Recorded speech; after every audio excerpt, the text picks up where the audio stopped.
5 de setembro de 2023. Nos arredores de Cuenca há uma zona industrial onde quase nenhum dos moradores locais entra sem necessidade. Outrora aqui se localizavam depósitos e pequenas oficinas, mas anos de abandono transformaram este distrito num espaço morto. Janelas quebradas, portões enferrujados, galpões vazios. Um desses depósitos, já há muito tempo, estava sem vigilância. As paredes cobertas de rachaduras, o teto parcialmente desabado e por dentro tudo coberto de lixo. Às vezes entravam ali adolescentes dos bairros vizinhos ou mendigos, mas em geral as pessoas evitavam este lugar. Foi exatamente ali que, no início de setembro, trabalhadores municipais realizavam uma inspeção de rotina. E foram exatamente eles que tropeçaram acidentalmente no que mais tarde se tornaria o ponto de partida de uma investigação em grande escala. No canto mais distante do recinto notaram um achado que imediatamente lhes causou alarme. Literalmente poucos minutos depois chamaram a polícia. Logo chegaram ao local criminalistas e investigadores que confirmaram. Tratava-se de restos mortais humanos. O depósito foi imediatamente isolado, demarcaram o território interno, instalaram iluminação, começaram uma inspeção detalhada. Os investigadores registraram o ambiente, tiraram dezenas de fotografias, anotaram cada detalhe. No recinto sentia-se um odor característico que claramente indicava que o achado estava ali há mais de um dia. No chão viam-se vestígios da presença de estranhos, em alguns lugares lixo antigo, nos cantos umidade e poeira. Tudo isso indicava que o lugar foi escolhido não por acaso. Abandonado, escondido dos olhos e ao mesmo tempo acessível para qualquer um que soubesse onde procurar. Enquanto os especialistas coletavam as primeiras amostras e preparavam materiais para análise, a tarefa principal era estabelecer a identidade da pessoa encontrada neste depósito. Mas para entender todo o quadro, é preciso voltar quase um mês atrás, 13 de agosto de 2023. Uma noite comum de domingo. Numa das paradas de ônibus de um bairro residencial, transeuntes notaram uma mochila. À primeira vista, a mais comum, escolar, ligeiramente gasta com alguns chaveiros no zíper. A princípio, as pessoas pensaram que alguém simplesmente esqueceu suas coisas, mas quando abriram a bolsa, ficou claro que não se tratava de uma perda casual. Dentro havia livros didáticos, cadernos, estojo. Na folha de rosto de um dos cadernos estava escrito cuidadosamente o nome: Luísa Garces. Além dos livros didáticos, havia objetos pessoais: necessaire, bloco de notas com anotações. Naquele momento, registraram o achado como objeto perdido e o entregaram à delegacia mais próxima, sem dar muito significado. Mas como mostrou o tempo, exatamente este detalhe se tornaria a primeira pista numa cadeia de eventos.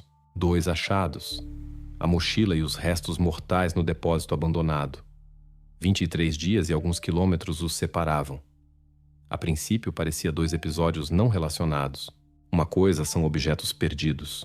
Outra completamente diferente são restos mortais humanos. Mas no trabalho investigativo não existem tais coincidências. Já os primeiros resultados da perícia estreitaram o círculo de busca. Foi estabelecido. Os restos mortais pertenciam a uma jovem de cerca de 14 anos. Esta conclusão coincidia com o conteúdo da mochila, onde todas as coisas claramente pertenciam a uma estudante. E o principal, o nome nos cadernos: Luísa Garces. A polícia começou uma verificação na base de pessoas desaparecidas. Bem recentemente, em meados de agosto, Luísa Garces havia sido realmente declarada procurada. Sua mãe comunicou o desaparecimento após um dia de Luísa não ter voltado para casa. Naquele momento havia poucas informações e as buscas não deram resultados. Agora, porém, 2 fontes, a mochila escolar e os restos mortais, começaram a se encaixar num quadro único. Para estabelecer definitivamente a identidade, os investigadores determinaram exame de DNA. Para comparação, usaram material biológico encontrado no depósito e objetos que Luísa usava em casa.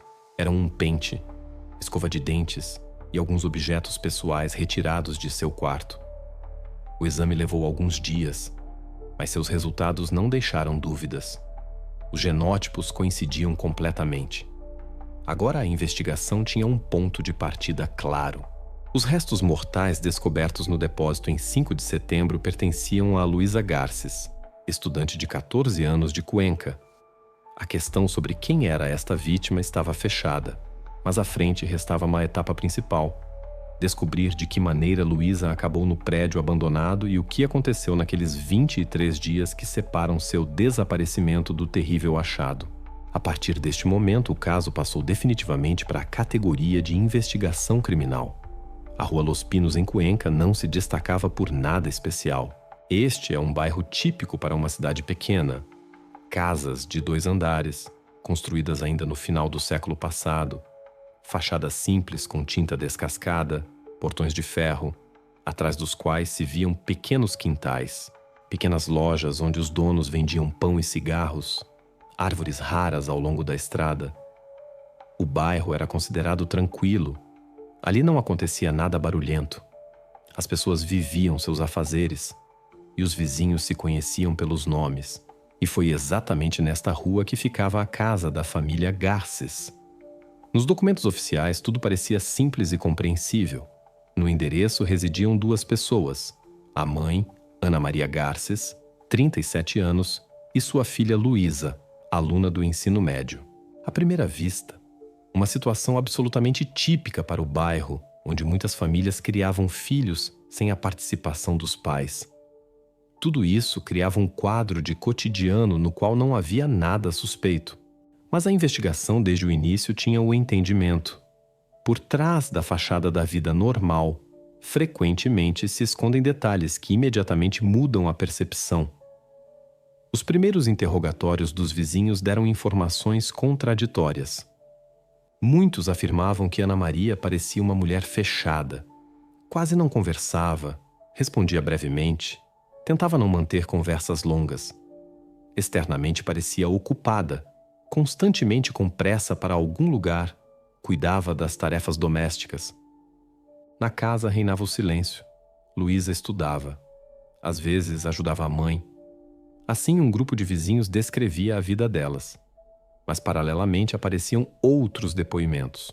As mesmas pessoas que notavam sua reserva acrescentavam um detalhe importante. Na casa, frequentemente viam homens estranhos. Alguém vinha à noite, alguém ficava até de manhã. Os rostos eram diferentes. Às vezes se repetiam. Alguns vizinhos até lembravam de datas específicas. Um dos homens aparecia alguns dias seguidos e depois desaparecia. Essas informações imediatamente entravam em contradição com a imagem da família que se criava no início. Uma mãe solteira comum, criando a filha em silêncio e, simultaneamente, um fluxo constante de pessoas estranhas. Para a investigação, esta contradição se tornou o primeiro sinal.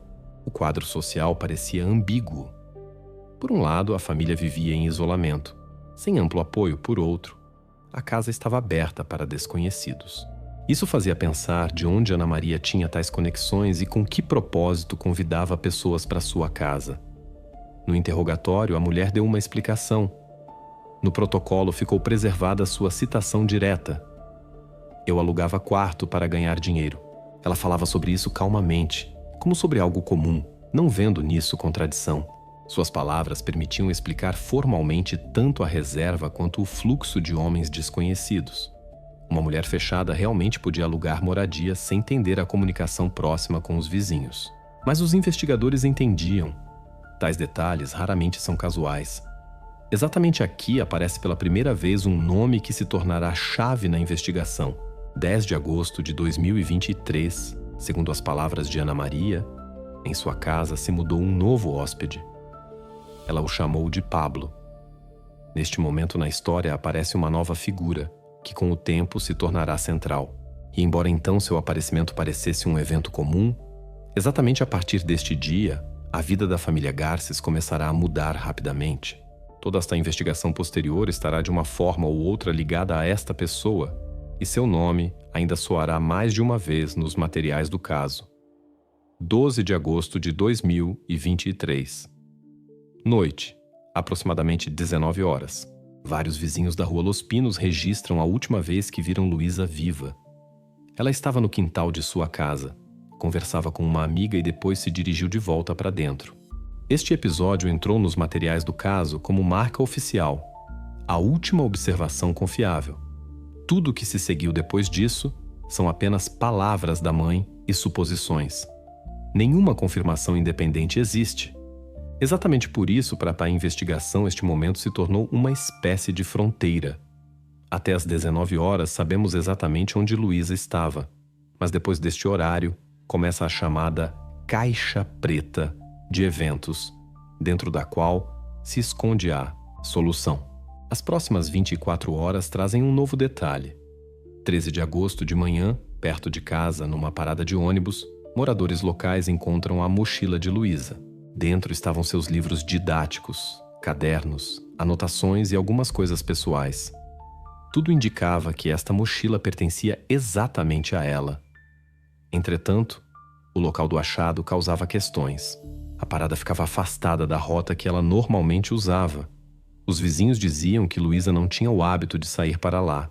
Câmeras de videomonitoramento nesta área estavam ausentes. Testemunhas de quem e como deixou a mochila ali também não foram encontradas.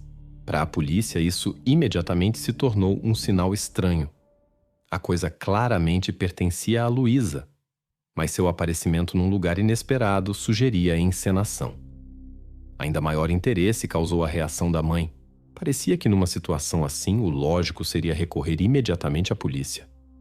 Mas a declaração chegou apenas em 15 de agosto. Ou seja, quase 3 dias se passaram desde o momento do último contato visual e do achado da mochila. Este atraso causou questões já na primeira etapa. Nos protocolos, os operativos anotam: a diferença temporal entre o desaparecimento e a apresentação da declaração é de cerca de 70 horas. Tal comportamento parecia suspeito e completamente atípico para uma família comum. Exatamente este atraso se tornou o primeiro sinal para a investigação. Os operativos começaram a pensar: não estaria a mãe escondendo alguma parte da informação? Afinal, na prática, até algumas horas de ausência sem notícias, é motivo para os pais recorrerem à polícia. Aqui a contagem era em dias. Tudo isso parecia como prolongamento intencional do processo. Quando a declaração finalmente foi apresentada, seu conteúdo imediatamente determinou a direção da investigação. Ana Maria Garces comunicou não simplesmente sobre o desaparecimento da filha. Ela imediatamente nomeou o culpado. No protocolo foram registradas suas palavras. Ela foi sequestrada pelo nosso hóspede, Pablo. Ele desapareceu. Para a polícia, isso se tornou uma versão de trabalho pronta. Apareceu um novo hóspede. Após 2 dias, desapareceu a filha e a mãe aponta diretamente para ele. Nesta etapa, a investigação obteve uma explicação simples e à primeira vista lógica. Tratava-se de sequestro. Os operativos começaram a trabalhar pelo procedimento padrão: verificação da identidade do hóspede, suas rotas, busca de possíveis vestígios. No dossiê foi anotado o nome: Pablo. A polícia o aceitou como principal suspeito. Para o observador, isso parecia uma versão coerente. O desaparecimento se explica por um estranho que entrou na família. Mas exatamente neste momento se estabelece o gancho-chave da história. A explicação simples começa a desmoronar quando a investigação se aprofunda nos detalhes. Exatamente assim, o caso entrou numa nova fase. A primeira explicação oficial já existe, o primeiro suspeito também. Mas quanto mais avançava essa investigação, menos coincidia com esta versão linear. E muito em breve se descobriria que a história de Pablo é apenas uma fachada, atrás da qual se esconde uma verdade completamente diferente. Quando a declaração de Ana Maria chegou à polícia, os operativos começaram a trabalhar pelo esquema padrão. A primeira coisa que sempre fazem em tais casos, verificam as palavras do declarante. No protocolo, ela afirmava que a causa do desaparecimento de Luísa foi o novo hóspede que se apresentou como Pablo. Segundo sua versão, ele supostamente desapareceu da casa simultaneamente com a jovem e, a partir deste momento, ninguém o viu. Para a investigação, isso parecia um ponto de partida claro. Se há um nome concreto e descrição, significa que é possível verificar a pessoa através das bases de dados e estabelecer se ele realmente existe. A polícia começou pelo mais simples, direcionou consultas às bases estatais. Os funcionários examinaram listas de moradores da cidade, verificaram bases do serviço migratório e fichários criminais. O resultado foi inesperado. Nenhuma pessoa com o nome Pablo e com as características descritas estava registrada na cidade. Mas ainda, não havia coincidências nem nos distritos vizinhos. Nenhum documento confirmando sua identidade foi encontrado. Ele não constava nem por local de trabalho, nem por registro. Resultava que nas fontes oficiais tal pessoa simplesmente estava ausente. Para os investigadores, isso foi o primeiro sinal. A versão da mãe podia ser imprecisa ou intencionalmente distorcida. Depois, a atenção se voltou para possíveis caminhos de saída. Se acreditar nas palavras de Ana Maria, Pablo supostamente desapareceu logo depois que Luísa sumiu. Significa que ele devia ter deixado a cidade. A verificação começou pela estação ferroviária. Os policiais examinaram o arquivo de gravações de vídeo por vários dias seguidos, marcando todos os homens de idade e aparência adequadas. Nenhum deles coincidia com a descrição que a mãe deu. O próximo passo, a rodoviária. Lá, a situação se repetiu. Várias 24 horas de gravações, centenas de passageiros, mas ninguém correspondia às características declaradas. Nesta etapa, a investigação formou um quadro estranho. Se o homem realmente existia, ele não podia ter deixado a cidade pelas formas comuns. As câmeras, testemunhas, bilheterias o teriam registrado. Mas não havia gravações. Então, diante dos investigadores, se colocou uma escolha. Ou a mãe deu dados incorretos sobre sua identidade, ou o próprio fato do desaparecimento de Pablo estava muito exagerado. Qualquer uma dessas variantes colocava suas palavras em dúvida. A virada importante aconteceu graças a uma dica dos moradores locais. Durante o interrogatório dos vizinhos, um homem lembrou que na noite de 12 de agosto viu perto do supermercado Supermaxi uma pessoa parecida com o hóspede descrito. Este comentário fez a polícia verificar as câmeras da loja. Solicitaram o arquivo e começaram a examinar as gravações pelo horário indicado. E realmente, num dos quadros foi registrado um homem muito parecido com Pablo. O mais importante aqui, o horário e direção do movimento. A câmera o registrou por volta das 20h15, ou seja, naquela noite quando, segundo as palavras da mãe, ele estava dentro da casa deles. Mais ainda, o homem se movia pela rua na direção oposta à casa dos Garces. A gravação não deixava dúvidas. No momento em que Ana Maria afirmava que Pablo estava por perto, os dados objetivos mostravam o contrário. Para a investigação, isso se tornou o achado-chave. Pela primeira vez, a prova contradiz diretamente as palavras da mãe. Em seu relato, o hóspede estava dentro. Na realidade, ele se encontrava a alguns quarteirões e se movia por seus afazeres. Este fato marcou a primeira rachadura séria na versão sobre a qual Ana Maria tentava construir a defesa. Assim, a investigação deu um passo à frente. A partir de agora, a polícia já não podia se basear apenas em suas explicações. A versão do sequestro, à primeira vista simples e compreensível, começou a desmoronar sob o peso dos fatos. E exatamente a partir desta gravação no Supermaxi, a investigação finalmente entendeu. Os depoimentos da mãe requerem verificação cuidadosa e significa que o círculo de suspeitas se amplia e sai muito além da história mencionada. Nas primeiras etapas da investigação havia apenas uma versão oficial. Ana Maria apontou diretamente o nome da pessoa que considerava culpada pelo desaparecimento de sua filha. Em sua declaração, soou o nome: Pablo. Exatamente ele imediatamente se tornou o centro da atenção policial. Segundo as palavras da mãe, este homem estava na casa no momento em que Luísa desapareceu. E depois disso, supostamente sumiu. Para o início formal da investigação, tal enredo parecia compreensível. Na casa, aparece um novo hóspede. Pouco tempo depois, desaparece a jovem. E o homem desaparece junto com ela. Versão simples e conveniente para a percepção: sequestro. Exatamente com isso, a investigação começou o trabalho.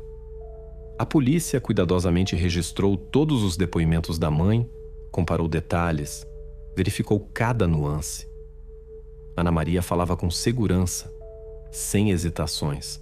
Ela afirmava que na noite de 12 de agosto Pablo estava na casa e exatamente então aconteceu o desaparecimento. Suas palavras pareciam uma linha de defesa claramente construída que transferia toda a responsabilidade para o novo inquilino. No protocolo ficou preservada sua citação. Ele estava na casa quando ela desapareceu. Mas já nesta etapa, para os operativos, era importante não confiar nas palavras cegamente, mas buscar confirmação através dos fatos. Paralelamente, os funcionários levantaram dados das câmeras de vigilância, solicitaram acesso às gravações das estações e verificaram a identidade da pessoa que a mãe chamava de hóspede. E aqui começaram as primeiras contradições. Nas bases de dados não havia informações sobre um homem com tal nome e com as características externas descritas. Nenhum registro, nenhuma menção em documentos oficiais. Mais ainda, a análise das gravações de vídeo mostrou que uma pessoa parecida com Pablo realmente estava na cidade, mas de forma alguma onde Ana Maria afirmava.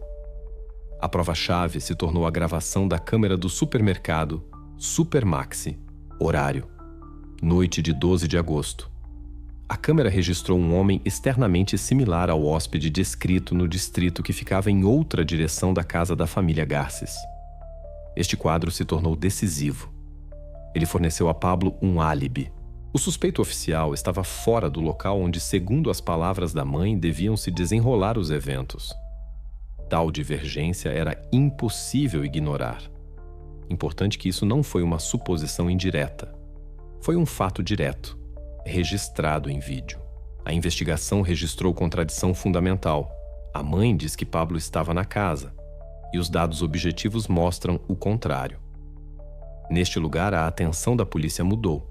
Se a versão da declarante desmorona num detalhe tão chave, significa que seus depoimentos em geral podem ser não confiáveis. Os operativos começaram a usar o método de exclusão. Se remover a figura de Pablo, que comprovadamente estava em outro lugar, então restam apenas duas pessoas. Esta é a própria Luísa e sua mãe. Outras pessoas na casa naquele momento não foram registradas. Resultava que tudo o que acontecia se reduzia a essas duas figuras. E exatamente a mãe foi a última pessoa que viu Luísa. Tal desenvolvimento de eventos mudou a direção da investigação.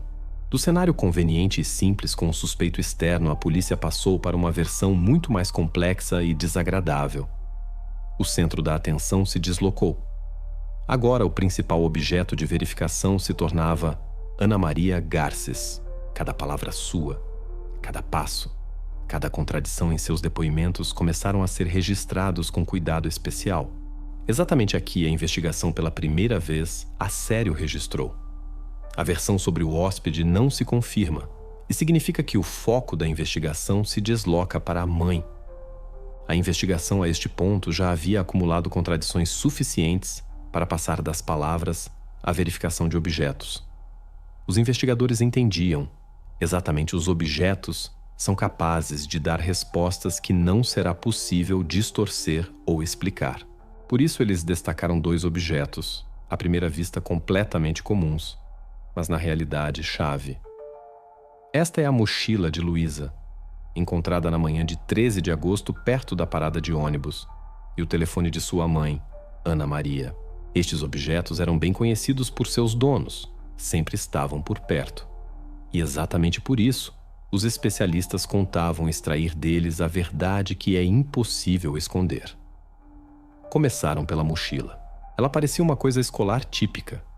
Alguns livros didáticos, cadernos, pequenos objetos pessoais. Mas os criminalistas estavam interessados em outra coisa. Eles cuidadosamente estudaram a superfície, verificaram cada fechadura, bolso e alça. Já os primeiros resultados da dactiloscopia mostraram que o achado não era tão simples. Na tecido permaneceram impressões digitais, sendo não borradas, mas nítidas, o que indicava contato pouco antes da descoberta. A verificação mostrou. Eram não apenas vestígios de Luísa, mas também de sua mãe. Sendo que as impressões de Ana Maria estavam exatamente onde seguram a mochila nas mãos, na alça superior, fecho e inserções laterais. Para a investigação, isso foi um sinal alarmante. Segundo as palavras de Ana Maria, a mochila estava com Luísa no dia do desaparecimento e depois supostamente foi jogada fora pelo sequestrador. Mas a presença das impressões da mãe indicava outra coisa. Exatamente ela assegurou já depois que o desaparecimento se tornou fato. Resultava que a coisa não foi perdida casualmente ou jogada por pessoa estranha, mas acabou na parada graças às ações da própria mãe. Isso parecia uma tentativa de criar a aparência de sequestro, plantando pista em local público. Este achado fez a investigação reconsiderar as primeiras versões. Afinal, se a mochila acabou na parada não pela vontade do sequestrador, mas graças a Ana Maria, então a versão oficial com a qual tudo começou desmoronava. Isso mais parecia encenação, ação consciente direcionada a enganar a polícia. Exatamente tais detalhes pequenos mais frequentemente abrem o quadro real, quando as palavras não coincidem com o que mostram as provas. O segundo objeto se tornou o telefone de Ana Maria. Os especialistas deram atenção especial aos dados apagados, que normalmente permanecem despercebidos pelo usuário comum. Os especialistas restauraram correspondência, mensagens apagadas e rascunhos ocultos. Exatamente ali se escondia a informação que mudou drasticamente o curso do caso. Entre as mensagens restauradas encontravam-se palavras que soavam muito alarmantes neste contexto. Quantia. Solução do problema. Estas frases foram escritas alguns dias antes do desaparecimento de Luísa e pareciam negociações sobre algo previamente pensado. As mensagens não indicavam diretamente os participantes do diálogo, mas sua tonalidade e horário de envio falavam por si. Isso não foi frase casual, não conversa doméstica. O conteúdo da correspondência mais parecia discussão de negócio. Em combinação com as impressões descobertas na mochila, isso dava à versão da investigação um sentido novo, muito mais alarmante. A mochila que a mãe segurou nas mãos e seu telefone no qual restaram vestígios de negociações se juntavam numa linha. Agora era difícil acreditar na versão de sequestro por pessoa estranha. Todos os dados indicavam que o desaparecimento de Luísa estava ligado não a crime casual, mas ao plano previamente pensado de alguém. E neste plano, Ana Maria podia desempenhar papel-chave. Assim, a investigação deu o primeiro passo sério da versão inicial. Já se tratava não de estranho misterioso, mas de possível negócio, atrás do qual estava a mãe. Exatamente estes detalhes se tornaram ponto de partida para a nova etapa da investigação, onde a atenção se concentrou completamente em Ana Maria e suas ações nos dias antes do desaparecimento. A correspondência no telefone de Ana Maria se tornou para os investigadores uma espécie de portinha para o mundo fechado, onde tudo parecia diferente do que em seus depoimentos oficiais. Entre muitas mensagens domésticas se destacavam algumas frases curtas que se destacavam do fundo geral. Uma de tais palavras foi quantia. Isso parecia nada especial, mas no contexto da investigação, cada detalhe adquiria significado. Palavra que aponta diretamente para acordo financeiro não podia passar despercebida. Para a polícia, isso se tornou ponto de partida. Se há indício de dinheiro, significa que é possível encontrar rastro documental, e operações financeiras raramente passam sem vestígios. Os investigadores agiram estritamente pelo procedimento.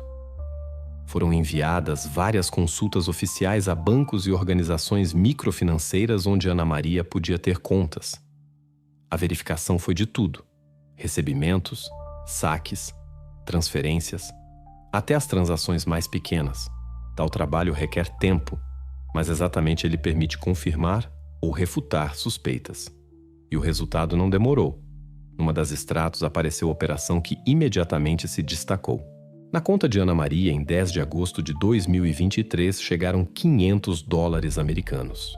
Para alguém, isso pode parecer quantia comum, mas nas condições da família Garces, que vivia modestamente e onde cada gasto era discutido, isso parecia suspeito.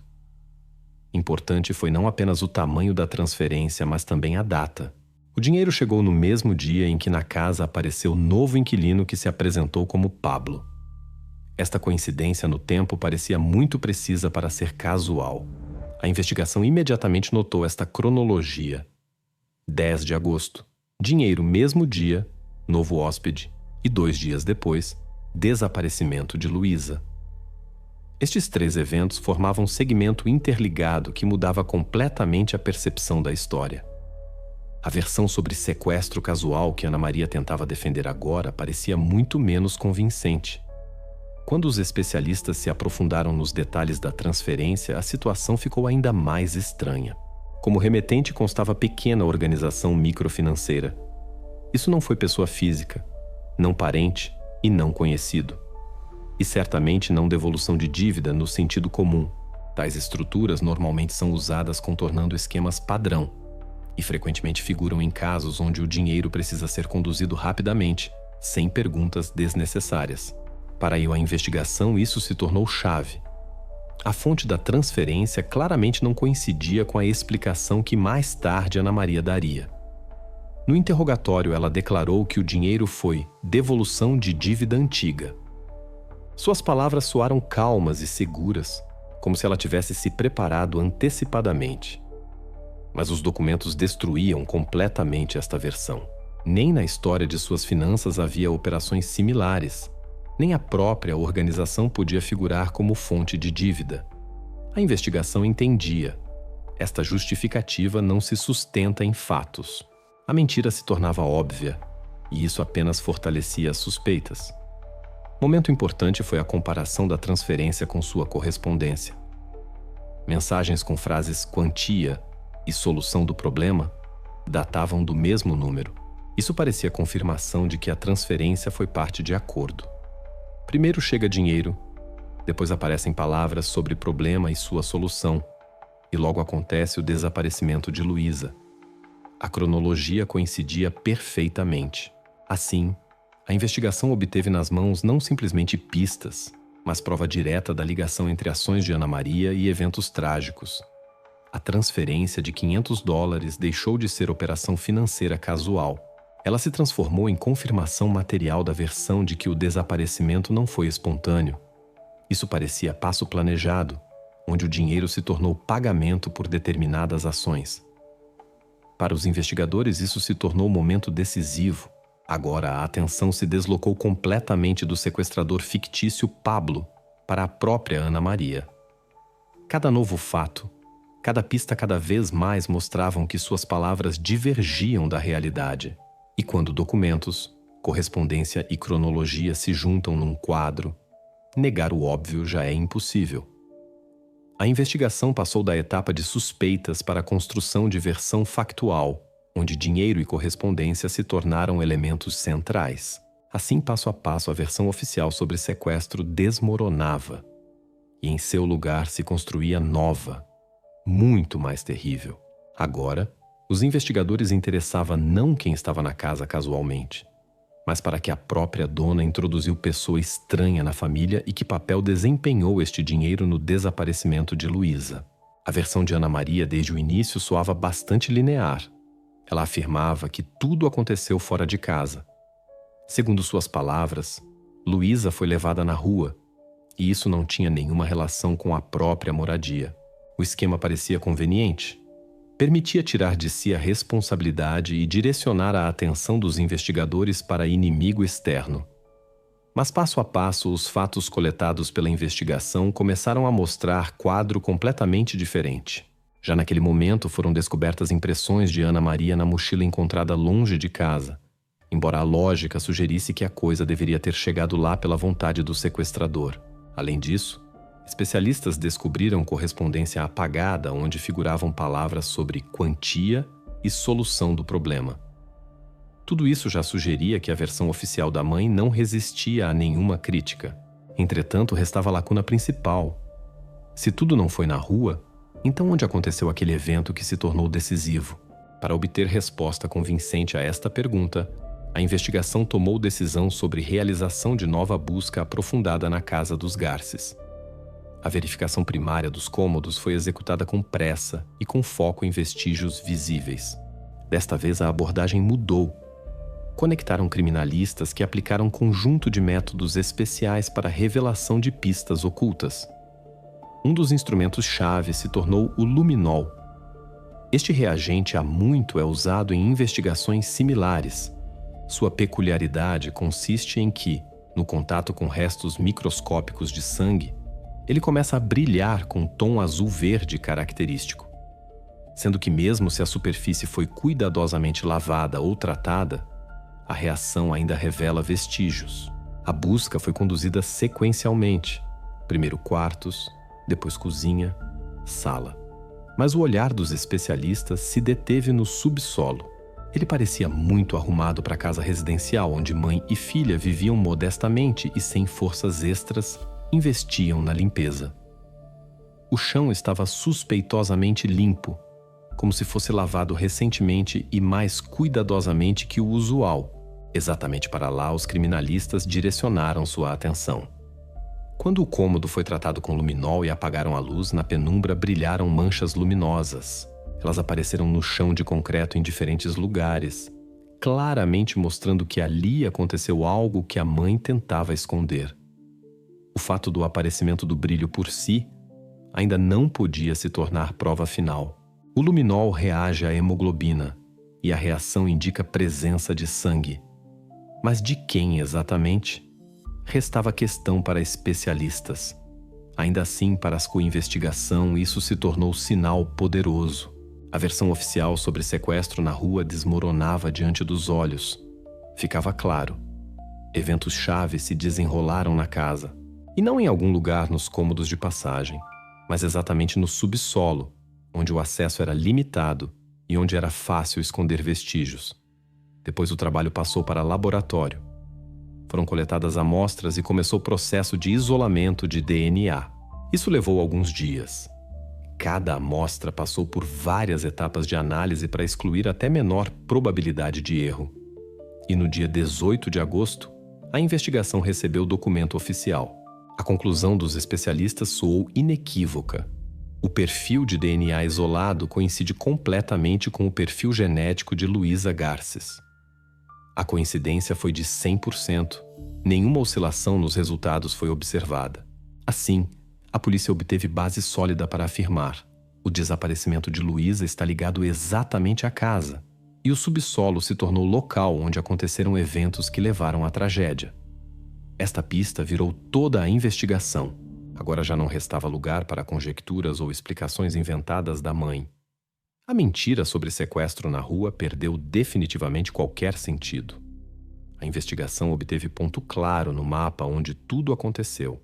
A casa da família Garces foi oficialmente reconhecida como local do crime. Este momento se tornou decisivo. Até isso, as pistas apenas indiretamente indicavam inconsistências nos depoimentos de Ana Maria.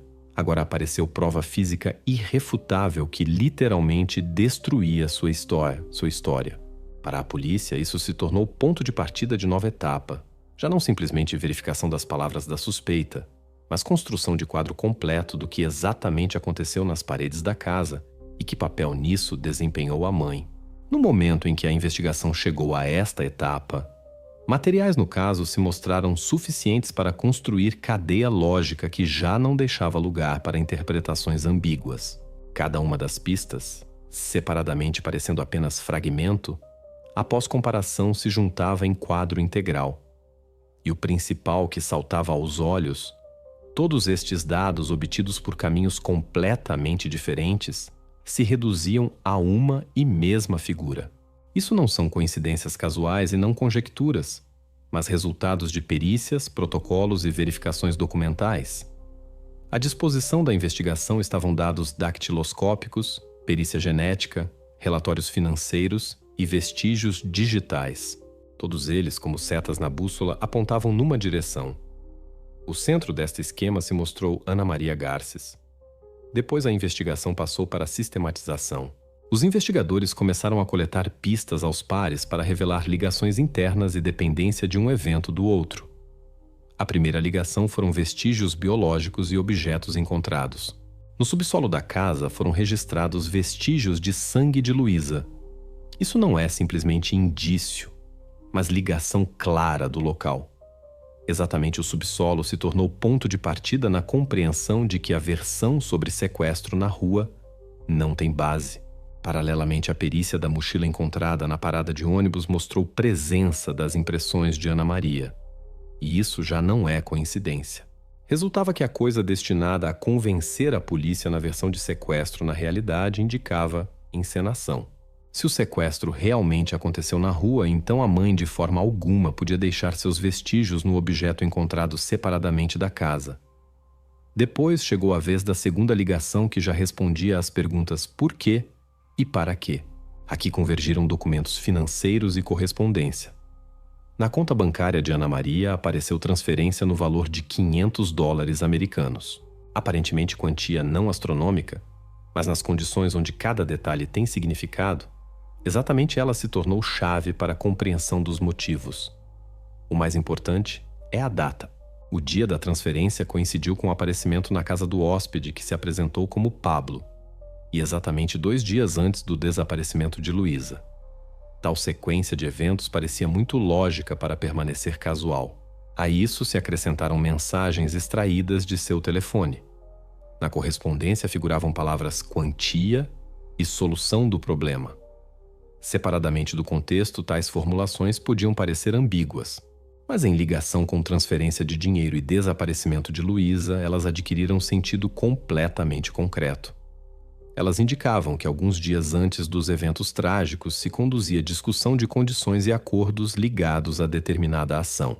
Quando todos estes 4 elementos uniram em esquema único, diante dos investigadores, se mostrou o quadro claro.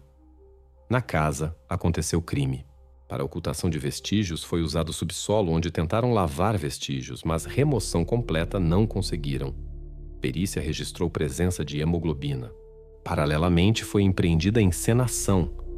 Mochila foi retirada dos limites da casa e deixada na parada de ônibus. Sendo que impressões de Ana Maria no objeto apontavam diretamente que exatamente ela aplicou mão nisso. No fundo disso ia transferência financeira e discussão de quantia e solução do problema. Tudo isso junto deixava de ser conjunto de episódios não ligados e se transformava em sequência planejada. A conclusão lógica foi inequívoca. A investigação não podia mais considerar Ana Maria como vítima. Ela se tornava a figura central do caso. A partir de agora, seu status processual mudava oficialmente. Se antes ela constava como declarante e parte lesada, agora sua posição mudou. Ela se tornava a principal suspeita. Entretanto, mesmo neste quadro aparentemente construído, restava um elemento aberto. Esta é a figura do chamado Pablo. Nos depoimentos de Ana Maria, ele figurava como iniciador, pessoa que supostamente assumiu o papel de organizador. Mas verificação mostrou que personalidade com tais dados na base está ausente. E gravações de câmeras colocam em dúvida o próprio fato de sua presença no local no tempo necessário. Para a completude do quadro, a investigação restava descobrir: foi esta pessoa a participante real dos eventos? Ou isso é apenas detalhe fictício acrescentado para desviar olhares? Exatamente esta linha restava a última brecha na qual podia se agarrar a defesa, tentando destruir cadeia firme de provas. A figura sob nome Pablo restava no caso como o único personagem externo para o qual inicialmente apontava a mãe. Exatamente ao redor dele, Ana Maria tentava construir sua história. Apareceu um novo hóspede, viveu alguns dias e depois, segundo suas palavras, desapareceu junto com Luísa. Esta versão parecia convincente à primeira vista, especialmente para vizinhos que já antes viam como na casa paravam diferentes homens. Mas os investigadores entendiam: enquanto esta pessoa não for encontrada e seu papel não for confirmado, o caso permanecia incompleto. As câmeras já registraram um homem com características adequadas no momento quando, segundo palavras de Ana Maria, ele devia estar na casa. Mas apenas álibi na gravação de vídeo não fechava a linha. Era preciso estabelecer exatamente quem ele é, como chegou à família Garces e o que fazia no dia do desaparecimento de Luísa. A polícia seguiu pelo procedimento padrão. Eles começaram pela gravação Super Maxi, que mostrou homem nas horas noturnas de 12 de agosto. Depois, através do sistema de câmeras de rua, restauraram sua rota. Descobriu-se que, após saída da loja, ele se dirigiu para o lado do Mercado Central e ali permaneceu até tarde da noite. Este caminho coincidia com zonas onde ele às vezes pernoitava. Com a ajuda de funcionários de serviços sociais e donos de alguns bares no distrito, os investigadores coletaram mais dados. Gradualmente se formou o quadro. Nenhum Pablo em documentos oficiais não existia. O nome se mostrou o apelido que lhe deram visitantes de estabelecimento local. Na realidade, diante deles estava a pessoa sem passaporte, sem endereço permanente, que se sustentava com ganhos casuais e pequenos trabalhos. O encontraram rapidamente. Ele não se escondia e não empreendeu nenhuma tentativa de sair da cidade. Mais ainda, o próprio fato de que continuava vivendo em lugares habituais onde podiam facilmente notá-lo mostrou. Ele nem suspeitava que seu nome se tornou central no caso sobre desaparecimento de Luísa. Isso foi um momento chave. Diferentemente da imagem de sequestrador astuto que Ana Maria tentava fazer dele, diante da investigação se mostrou pessoa comum de forma alguma ligada ao desaparecimento. O trouxeram para interrogatório. E exatamente aqui se descobriu que suas palavras coincidem com dados já conhecidos. Ele reconheceu. Sim, ele realmente alguns dias viveu na casa de Ana Maria. Segundo suas palavras, ela lhe ofereceu quarto. E ele concordou. Mas conviver muito tempo não conseguiu. Na noite de 12 de agosto, eles brigaram. A causa foi banal. Questões domésticas, irritação um com o outro. Durante o conflito, ele juntou suas coisas e saiu. Depois se dirigiu ao bairro comercial e não voltou mais. Isso coincidiu completamente com gravação da câmera Supermaxi, que o registrou no tempo necessário e no local necessário. Mais ainda, funcionários da loja confirmaram que o viram exatamente naquela noite. Assim, suas palavras coincidiram com fatos objetivos. Ele não se escondeu, não saiu e não tentou fugir da investigação. Isso destruía a imagem que Ana Maria tentava impor. Resultava que todo o tempo após briga ele estava na cidade e não tinha relação com o desaparecimento de Luísa.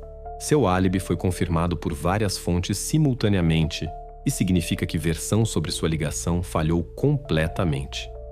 Mas junto com isso, seus depoimentos acrescentaram um detalhe importante. Ele diretamente declarou que saiu de casa na noite de 12 de agosto e deixou Ana Maria com filhas sozinhas. Este fato, confirmado por gravação de vídeo, se tornou chave. Agora, a linha com Pablo se fechava definitivamente. Ele deixou de ser suspeito e se transformou em testemunha de acusação. Suas palavras trabalhavam contra Ana Maria. Elas confirmavam que no momento quando tudo aconteceu dentro de casa estavam apenas ela e Luísa. Para a investigação, isso significava uma coisa: rastro falso não atrapalha mais e não confunde quadro. Ao contrário, agora ele servia de apoio para a acusação. História sobre sequestro por pessoa estranha desmoronou definitivamente. Pablo se mostrou não criminoso, mas pessoa cujos depoimentos ajudaram a estabelecer verdade. E a partir deste momento, a investigação se concentrou apenas numa figura: na mãe. Exatamente suas ações requeriam análise mais cuidadosa. O fato da transferência no valor de $500 a este momento já estava estabelecido documentalmente. Ele figurava tanto em extratos bancários quanto nos protocolos da investigação. A própria quantia, à primeira vista, parecia modesta.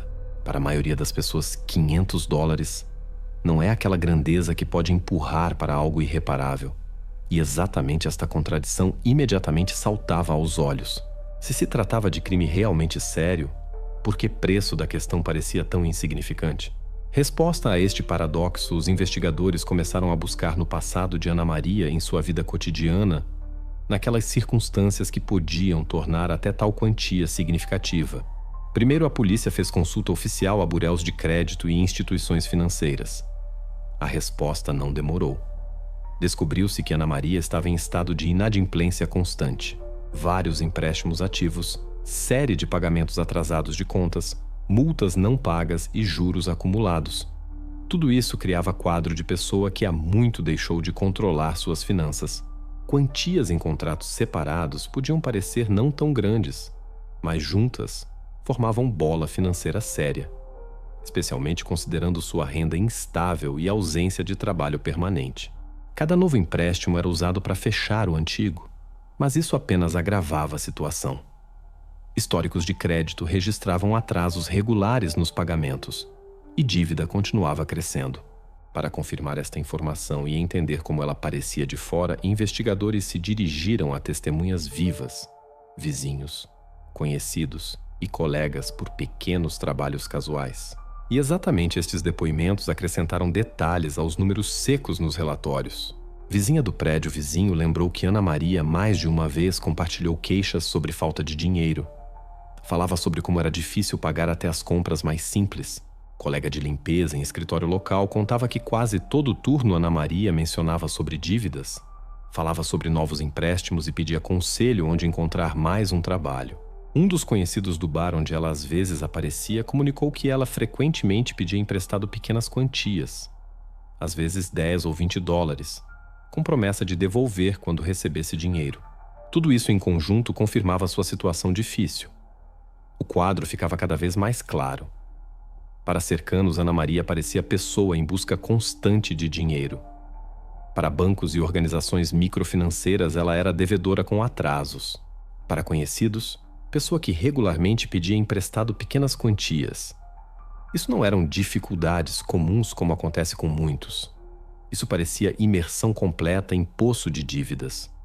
E exatamente em tal estado, até 500 dólares podiam ser percebidos não como quantia pequena, mas como possibilidade de pelo menos um pouco equilibrar situação. Para ela, este dinheiro tinha não peso simbólico, mas completamente real. Eles podiam fechar parte das dívidas, permitir acertar com credores mais próximos e ganhar um pouco de tempo. Quando a investigação comparou correspondência com frases quantia e solução do problema, com extrato bancário, tudo ficou no lugar. Agora estava compreensível por que se tratava exatamente de tal quantia e por que ela se tornou o ponto de partida de toda a cadeia trágica. Ela se mostrou significativa não por si, mas no contexto de sua vida e dívidas. Para a pessoa vivendo em condições de pressão financeira constante, até estes 500 dólares pareciam saída. E exatamente isso explicava por que Ana Maria deu passo que de outra forma parecia impensável. A investigação registrou o motivo oficialmente. Nos materiais do caso, ele foi formulado extremamente claro e seco. Crime intencional cometido por motivos mercenários no fundo de situação material difícil. Esta formulação unia todos os fatos: transferência de dinheiro, correspondência, dívidas e estado geral da suspeita. Ela sublinhava que se tratava não de ato emocional espontâneo, mas de ação cujas raízes se aprofundavam em sua vida cotidiana e em problemas acumulados por anos. Exatamente nesta etapa, o segundo ato da história chegou à conclusão lógica. A investigação se mostrou com tudo. Pistas que refutavam versão inicial, rastro falso que foi definitivamente fechado, e motivo claro confirmado tanto por documentos quanto por depoimentos de testemunhas. Agora restava apenas um passo: levar Ana Maria ao confronto direto com provas coletadas. A investigação se preparava para o interrogatório final que devia mostrar se sua versão resistirá ao peso de todos estes fatos ou desmoronará definitivamente sob pressão das circunstâncias. Ana Maria Garces entra no prédio da polícia já em status completamente diferente. Se antes ela podia se posicionar como parte lesada, mãe que supostamente busca a verdade e exige da investigação ações, agora tudo mudou. A chamam oficialmente ao gabinete para interrogatório como principal suspeita. E isso se sente imediatamente. Não há mais pena demonstrativa da parte dos funcionários. Não há entonações suaves. A partir deste momento, ela não é vítima das circunstâncias, mas figurante do caso. E seu destino depende do que dirá e como se comportará sob pressão de fatos irrefutáveis.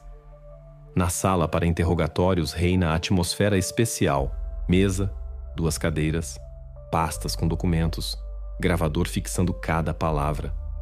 Na mesa se colocam fotografias, impressões de perícias, extratos bancários, protocolos de interrogatórios de testemunhas.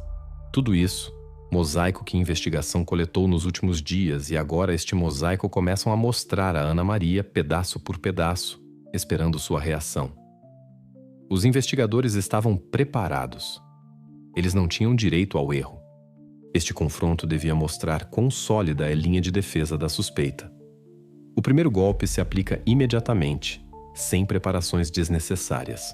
O investigador se inclina para frente e diz: em seu subsolo foram descobertos vestígios de sangue de Luísa. Como explica isso?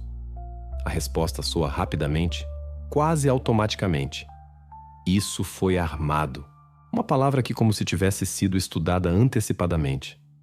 Ela não expressa nem surpresa, nem indignação, nem único indício de que isso se tornou choque para ela. E exatamente isso produz impressão terrível. Pessoa responde não como mãe que acabou de ouvir sobre terrível achado em sua casa, mas como quem se preparou antecipadamente para tal acusação. Mas interrogatório continua. Na mesa colocam fotografia da mochila de Luísa, na qual claramente foram registradas impressões de Ana Maria. O investigador pronuncia: estas impressões pertencem a você. Por que tocou na mochila que supostamente jogou fora o sequestrador? Resposta novamente desconcerta por sua frieza. Não lembro. Nenhum detalhe, nenhuma tentativa de se justificar. Apenas frase curta, privada de emoções. O investigador continua pressionando. Pablo afirma que deixou sua casa na noite de 12 de agosto. Ele diz que deixou você com Luísa sozinhas. E novamente resposta seca. Ele mente. Ele tenta se salvar. Cada nova prova encontra o mesmo: negação e acusação de outros. O quadro do interrogatório fica cada vez mais óbvio. Ana Maria escolheu tática de negação completo. Ela não tenta construir linha lógica de defesa, não inventa versões convincentes, não busca explicações. Em vez disso, ela nega cada prova separadamente, como se esperasse que destruindo elos separados poderá abalar toda a cadeia. Mas pistas são muito numerosas, muito diferentes por sua natureza. Impressões, sangue, correspondência, operações financeiras, depoimentos de testemunhas. E todas elas levam a ela. O investigador metodicamente continua. Aqui correspondência de seu telefone. Palavras quantia, solução do problema. Como explica isso? Resposta soa como parede. Isso não tem relação comigo. Em sua conta chegaram $500 2 dias antes do desaparecimento de Luísa. Ana Maria responde: isso foi devolução de dívida. E novamente tudo se reduz à negação, tentativa de desvalorizar significado dos fatos. E aqui chega a culminação do interrogatório. O investigador, entendendo que discutir cada detalhe separado é inútil, faz pergunta direta que requer apenas uma coisa: sim ou não. Ele olha diretamente em seus olhos e pronuncia: você tem ligação com o desaparecimento de Luísa? Na sala reina silêncio tenso. Sua resposta se registra no protocolo: recuso-me a responder. Esta frase soa como última linha de defesa.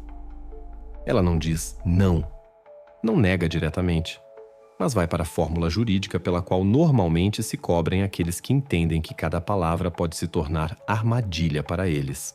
Este interrogatório se tornou cena-chave de todo o segundo ato da investigação. Os investigadores apresentaram tudo o que tinham: sangue, impressões, depoimentos de testemunhas, correspondência, dinheiro. Cada elo indicava a mesma coisa: culpa de Ana Maria. Mas ao mesmo tempo restava barreira intransponível. Eles tinham tudo exceto duas coisas: reconhecimento da própria suspeita e prova principal, restos mortais de Luísa. Sem isso, colocar ponto no caso era impossível. E exatamente por isso o final do interrogatório se tornou não conclusão, mas transição para a próxima etapa. A investigação esbarrou na parede. Interrogatório entrou em beco sem saída. Ana Maria escolheu silêncio e negação, e caso ficou suspenso em estado de espera. Agora a prioridade principal e única se tornava aquilo que podia destruir sua linha de defesa definitivamente: descoberta dos restos mortais de Luísa. Exatamente isso se tornou tarefa para a próxima etapa decisiva da investigação. A investigação chegou àquela linha onde argumentos habituais e pistas anteriores já não davam efeito necessário. O quadro do acontecido conseguiu restaurar por migalhas. Havia local onde aconteceu o irreparável. Havia pistas confirmando presença de Luísa no subsolo. Havia motivos financeiros e depoimentos de testemunhas. Mas com toda esta cadeia densa de provas, restava vazio gritante. Aquilo que devia se tornar último e mais pesado elo. Do subsolo desapareceu tudo que podia definitivamente fixar a acusação. E junto com isso, desapareceu possibilidade de apresentar realidade irrefutável. Ana Maria continuava se agarrando ao único argumento que restava em suas mãos. Ela supostamente não saiu de casa e não podia ter retirado nada. Para ela, isso era como última fortaleza atrás da qual se escondia, sabendo que cada outra palavra sua já havia se desfeito sob pressão dos fatos. Mas investigadores entendiam. Realidade não pode se dissolver. Se algo foi retirado, significa que deve restar vestígio. Exatamente por isso passaram ao trabalho mais escrupuloso, aquele que raramente se mostra espetacular, mas exatamente ele quebra casos complexos. Começaram a verificação de todos os serviços de táxi da cidade. À primeira vista, parecia que este era trabalho vão. Dezenas de empresas, centenas de motoristas, centenas de viagens por noite. Quem lembrará de uma delas após alguns dias? Mas exatamente este trabalho monótono e meticuloso dá seus frutos. Entre muitas histórias, um motorista se destacou. Ele falava que lembrou de chamada noturna porque foi incomum. Sua passageira, mulher de meia idade, pareceu estranhamente agitada. Ela olhava nervosamente ao redor, falava em frases curtas, tentava não entrar em conversa. Mas principal, ela tinha bagagem grande. Tão pesada que motorista involuntariamente prestou atenção. Para a mulher frágil, ela parecia excessivamente volumosa.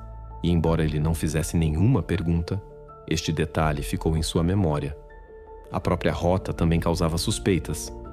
O pedido não levava ao centro da cidade ou a bairros residenciais. O ponto final foi depósito abandonado na periferia. O motorista notou isso porque raramente acontecia ir lá à noite. Em tais lugares, normalmente só vão adolescentes em busca de sensações fortes ou mendigos procurando abrigo. Mas aqui, tudo foi diferente. A passageira saiu, pegou bagagem e rapidamente desapareceu na escuridão, nem sequer se virou. O motorista então não deu importância, mas agora, comparando datas e horário, entendeu por que este caso emergiu na memória. Quando o convidaram ao distrito, lhe mostraram várias fotografias. Entre muitos rostos, ele sem hesitações apontou Ana Maria Garces. Sua certeza não deixava dúvidas. Exatamente ela estava sentada em seu carro naquela noite.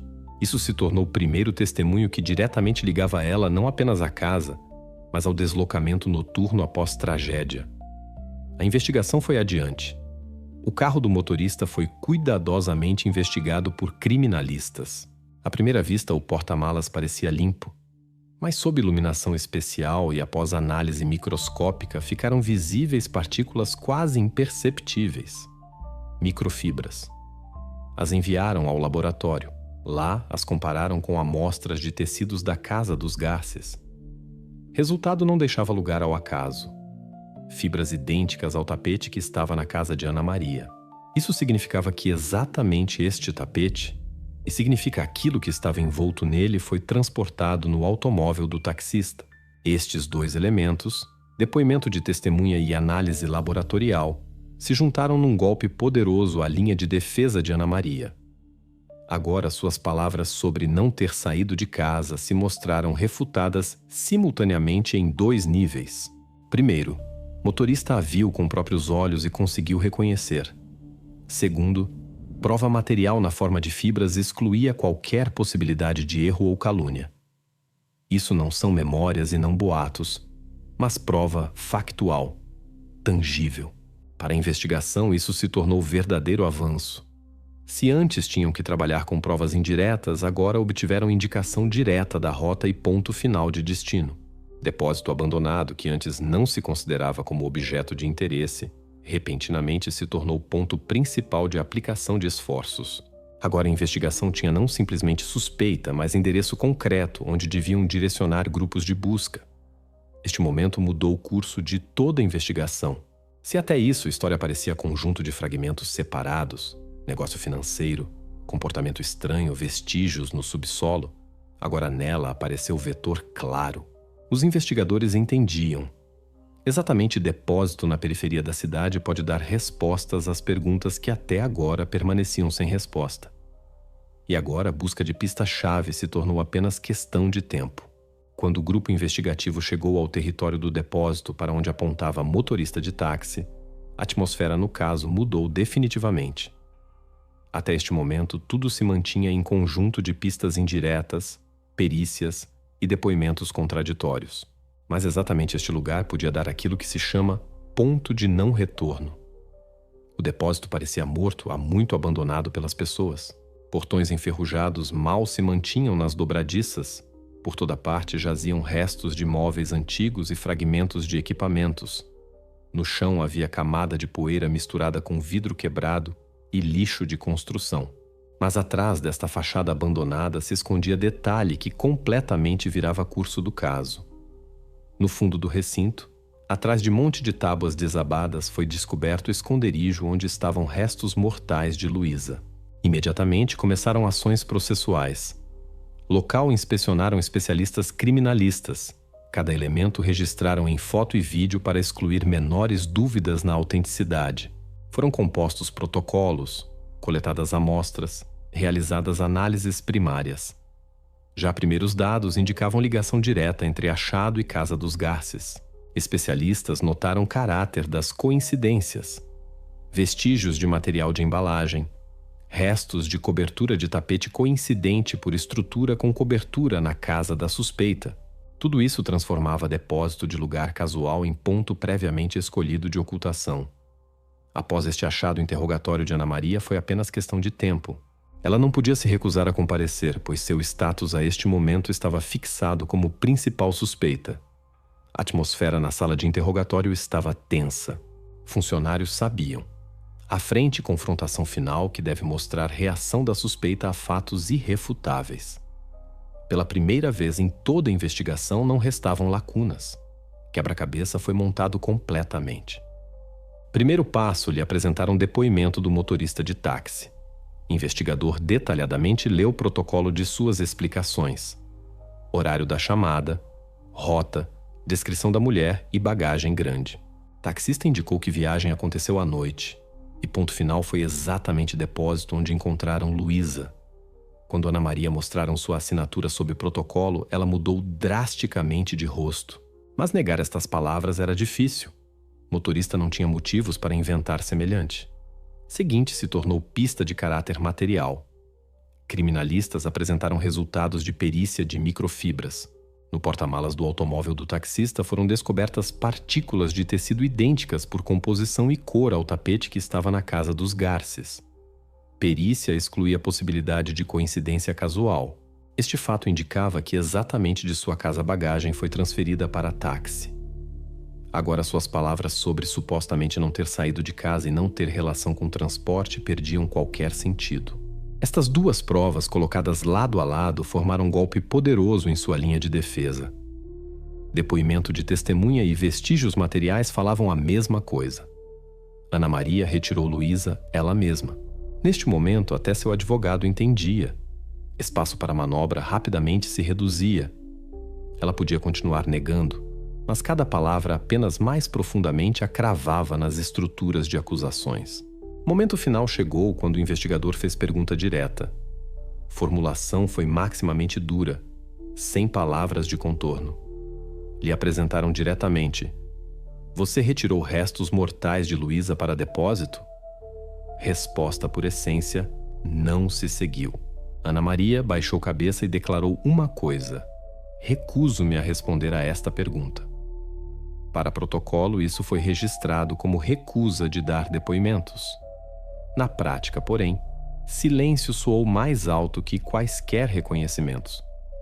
Em situação quando pistas se alinharam em linha não contraditória, sua recusa se tornou não estratégia de defesa, mas última confirmação do beco sem saída em que se encontrou.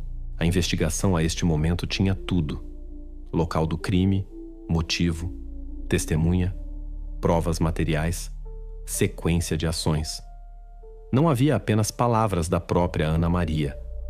Mas na prática criminal isso não é crítico. Caso estava pronto para transferência ao tribunal. Assim a história saiu para a etapa final. À frente restava tribunal onde a acusação devia oficialmente fixar tudo que investigadores coletaram por semanas de investigação. E embora reconhecimento da suspeita não soou, seu silêncio e provas encontradas se tornaram aquilo que definitivamente transferiu o caso para a esfera judicial. A este momento, a investigação chegou à fase mais importante. Tudo que antes parecia conjunto de fatos dispersos, detalhes não ligados e coincidências estranhas se juntou em quadro integral e compreensível. Investigadores coletaram aquilo que se chama quebra-cabeça completo, motivo confirmado por documentos e depoimentos de testemunhas, local provado por perícias, método de ocultação confirmado por pistas físicas e encenação desmascarada por verificações sequenciais. Polícia não tinha mais dúvidas. Versão de Ana Maria sobre tragédia ter acontecido fora de casa desmoronou definitivamente. Agora importante era restaurar sequência de eventos, passo a passo mostrar como tudo acontecia. Isso não é simplesmente formalidade. Tal reconstrução se torna coração da conclusão acusatória, versão oficial que depois será base do processo judicial. Primeiro passo nesta cadeia se tornou detalhe financeiro. Transferência no valor de $500 recebida por Ana Maria pode parecer modesta e mal capaz de empurrar para a decisão tão monstruosa. Mas nas condições de sua crise total, esta quantia adquiriu outro significado. Ela se tornou motivo, gatilho, ponto de partida de todo o cenário. Dinheiro veio através de organização pouco conhecida, e isso já então parecia suspeito. Entretanto, exatamente ele deu aos investigadores possibilidade de ligar eventos posteriores em padrão único. Segundo passo se tornou aquilo que a investigação qualificou como evento-chave: eliminação de Luísa. Perícia de luminol, pesquisas genéticas e vestígios encontrados no subsolo da casa não deixaram dúvidas. Exatamente ali, tudo aconteceu. Subsolo, chão de concreto, vestígios ocultos que se manifestaram apenas sob a ação de reagentes especiais. Tudo isso se tornou prova irrefutável. Aqui aconteceu aquilo que Ana Maria tão desesperadamente tentava negar, inventando histórias sobre sequestro e sequestradores. Depois, segue passo terceiro. Primeira tentativa de esconder vestígios. Luísa permanece no recinto do subsolo. Ana Maria conta que enquanto não há acesso direto a este espaço, suspeita não cairá sobre ela. Mas ansiedade e pânico fazem seu trabalho. Ela entende que deixar tudo em tal forma é muito perigoso. Polícia cedo ou tarde chegará ao subsolo e então ela não terá chances. Exatamente por isso surge passo quarto: encenação de sequestro. Aqui entra em jogo mochila jogada de tal forma para criar ilusão de invasão de fora. Impressões nela, suas próprias, embora pela lógica deviam pertencer ao sequestrador. Exatamente isso se tornou erro fatal. Adicionalmente a isso se conecta sua correspondência com frases ambíguas: quantia, solução do problema. Tudo isso parece parte de cenário mal pensado onde cada detalhe devia levar polícia por rastro falso. E finalmente, passo quinto, decisivo e mais arriscado. Ana Maria chama táxi na madrugada. Mulher com bagagem pesada que se apressa para levar a lugar distante. Motorista, não suspeitando de nada, cumpre pedido e depois suas memórias se tornam parte-chave do caso. Ponto de destino. Depósito abandonado. Exatamente ali, ela se livra daquilo que a ligava diretamente ao crime. Parece a ela que agora está em segurança. Mas na realidade, exatamente este passo deixou mais vestígios. Motorista, câmera de vigilância, microfibras no porta-malas do carro coincidentes com o tapete de sua casa. Cada pequenez jogou contra ela. Assim, toda a reconstrução parece sequência clara de ações de uma pessoa. Recebimento de dinheiro, eliminação de Luísa, ocultação temporária no subsolo, encenação de sequestro e depois, transporte e livramento final de pistas.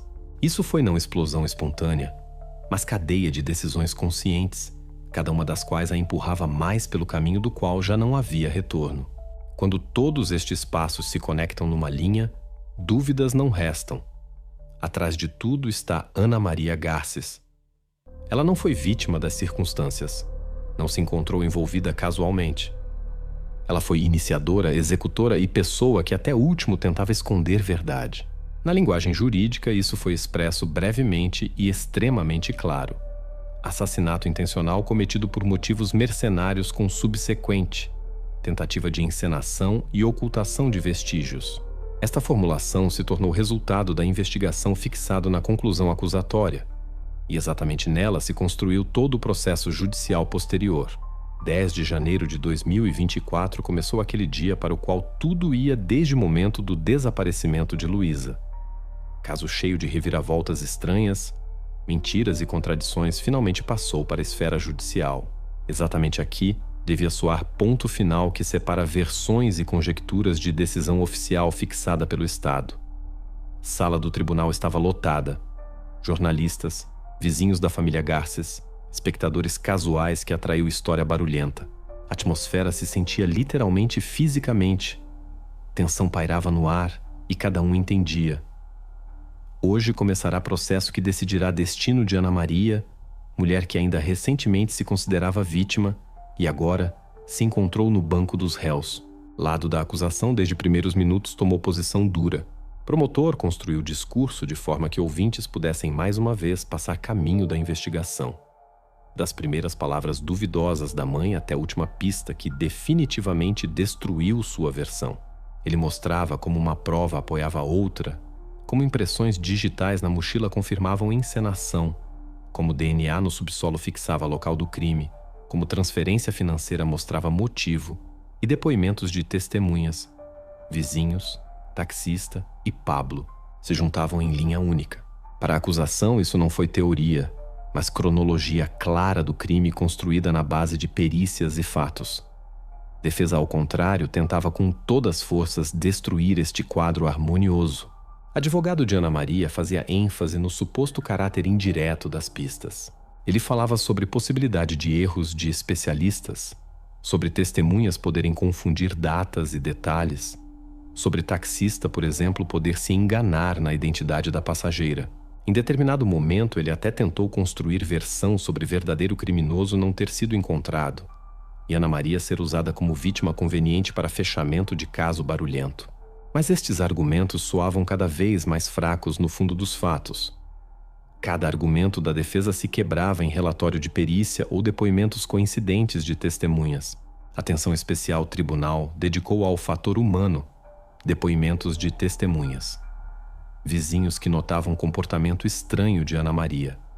Suas saídas noturnas de casa, chamadas estranhas e queixas sobre alguém estar seguindo ela. Pablo, que abertamente contou sobre briga e sobre ter deixado casa 2 dias antes do desaparecimento de Luísa, com isso confirmando seu álibi. Taxista que lembrou de viagem noturna, bagagem pesada e mulher que depois reconheceu com segurança na fotografia. Estas pessoas não eram ligadas entre si. Seus depoimentos não podiam ser previamente combinados, mas ao mesmo tempo completavam um ao outro como pedaços de um quebra-cabeça. Lado técnico do caso foi ainda mais pesado. Especialistas se apresentaram um após outro apresentando suas conclusões. Perícia de DNA claramente indicava a coincidência de vestígios no subsolo com perfil biológico de Luísa.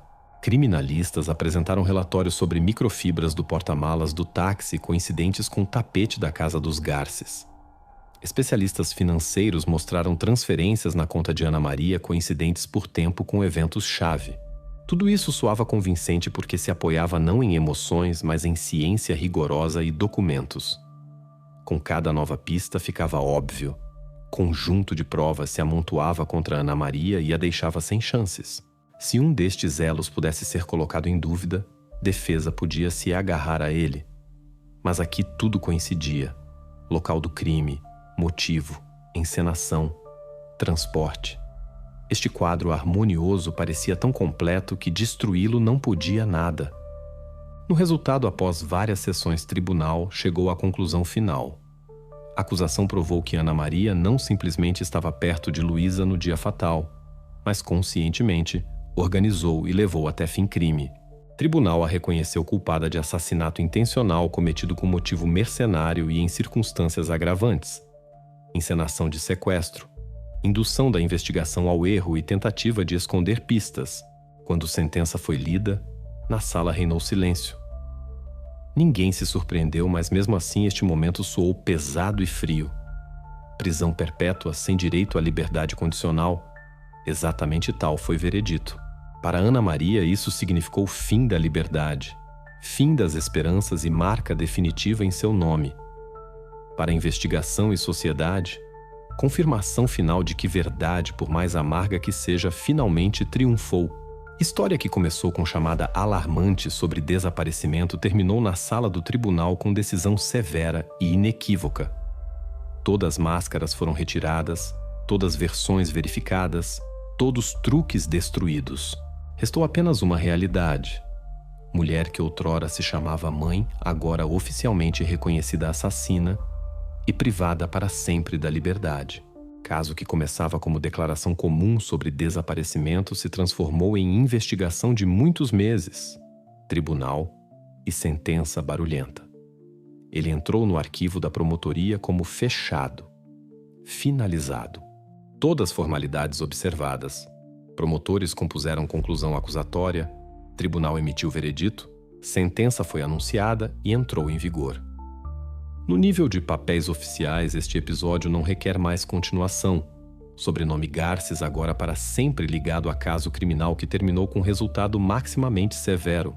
Mas atrás de formulações secas se esconde quadro muito mais complexo e alarmante.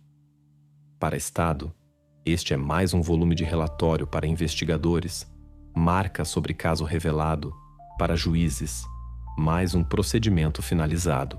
Mas para aqueles que observavam esta história, para vizinhos, jornalistas e até pessoas simples que leram sobre ela nos jornais, ela se tornou algo maior, como o livro no qual parte das páginas foi escrita com sangue e lágrimas, e parte, arrancada e assim permaneceu mancha branca vazia. Com o tempo, a realidade ao redor também mudou. Casa na Rua Los Pinos, aquela mesma onde aconteciam eventos-chave, bastante rapidamente foi colocada à venda. A compraram novos inquilinos, fizeram reforma, renovaram fachada, trouxeram móveis novos. Hoje ela parece igual a dezenas de outras casas neste distrito. À noite, nas janelas brilha luz, no portão pode-se ver bicicletas, no quintal, seca-roupa. À primeira vista, quadro comum de vida familiar. Mas para aqueles que conhecem sua história, este endereço nunca será simplesmente ponto no mapa. Vizinhos até agora lembram como uma vez à noite quintal foi isolado pela polícia, como ali entravam carros de criminalistas e como após tudo isso, no quintal por muito tempo, ficou silêncio. Até agora passando por ali pessoas como que diminuem passo. Eles não falam sobre isso em voz alta, mas em seus olhares se lê a mesma coisa. Paredes desta casa lembram mais do que estão prontas para contar. E ainda assim, apesar de sentença barulhenta neste caso, restaram buracos. Primeiro, dinheiro. Investigação estabeleceu fato de transferência de $500 e coincidência deste evento com datas-chave, mas não conseguiu descobrir quem foi remetente. Nos materiais do caso, secamente está anotado: transferência chegou de organização microfinanceira pouco conhecida. Nem nomes, nem contatos concretos, nem história de contas encontrar não conseguiu. Para a investigação, isso se tornou beco sem saída. Tecnicamente está registrado o próprio fato da transação, mas sua fonte permaneceu na sombra. E embora isso não impediu levar caso até sentença, própria questão sobre ter havido atrás de Ana Maria algum mandante permaneceu aberta. Segunda lacuna está ligada à figura de Pablo. Nos materiais do caso, ele figura como conhecido casual, como pessoa que se encontrou no tempo errado e no lugar errado. Seu álibi confirmado por câmeras, suas impressões no local do crime não encontraram, suas palavras coincidiram com dados objetivos. Tudo isso tirou dele suspeitas diretas. Mas uma pergunta assim ficou pendurada no ar. O que ele sabia? Seu papel se limitou ao fato de ter sido testemunha de briga doméstica e ter saído. Mas foi ele realmente tão cego e surdo àquilo que acontecia ao redor? Ou ainda assim suspeitava dos planos de Ana Maria, mas preferiu calar? A investigação não conseguiu encontrar nenhum fato confirmando sua consciência. Por isso, oficialmente, ele permaneceu no caso apenas como testemunha. Mas para aqueles que leem entre linhas, sombra de dúvidas, permanece. Estes dois aspectos não revelados, origem do dinheiro e papel de Pablo, até hoje causam questões. Nos materiais do caso, eles estão marcados como linhas que não receberam confirmação, e este reconhecimento por si é demonstrativo. Mesmo com todo o volume de provas coletadas, mesmo com sentença severa, quadro permaneceu incompleto. Lei se limitou àquilo que provou principal: quem cometeu o crime. Mas as perguntas: por que exatamente assim? Quem mais podia estar envolvido? E de onde vieram dinheiro? Respostas não há. Hoje, pastas com este caso jazem no arquivo da promotoria. Ali estão coletadas dezenas de protocolos, centenas de páginas de perícias, depoimentos de testemunhas, cópias de documentos. Tudo isso é guardado sob carimbo oficial fechado. E nestas pastas há tudo o que é preciso para restaurar linha principal de eventos: quem, como, onde e quando. Mas não há principal, compreensão completa das causas. Sabemos executor, sabemos motivo, cronologia construída. Mas não sabemos toda a profundidade do plano se atrás dele realmente alguém estava. Assim termina esta história. Barulhenta, terrível, cheia de detalhes que por muito tempo serão lembrados. O principal enigma foi resolvido, culpado punido, justiça, pelo menos no sentido jurídico, restaurada. Mas pequenas questões, como pequenos espinhos, permaneceram sob pele. E exatamente elas tornam esta história ainda mais terrível. Porque entendemos, verdade pode ser mais ampla e profunda daquilo que caiu nos volumes oficiais.